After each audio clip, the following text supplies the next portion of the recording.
warmer showcase display. First off, we'll go all the measurements. From left to right, of a length of 33.5 inches, a depth of 19 inches,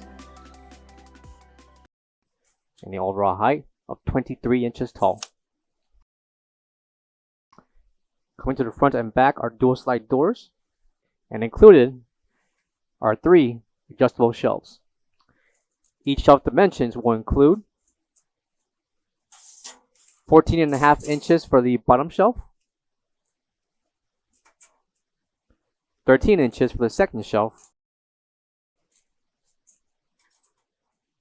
and 12 inches for the first shelf, with the length of each shelf measuring 32 inches.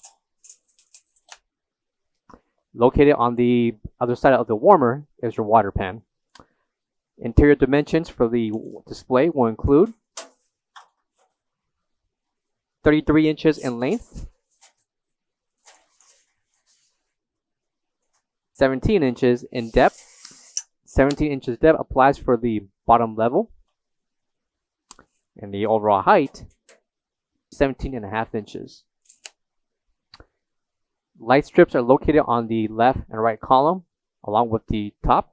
Located on the left is your indicator, and to the right will be your ETL certification.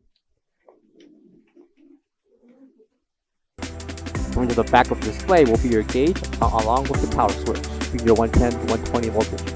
For all questions, give us a call or visit our website coolerdepotUSA.com for more information on this part.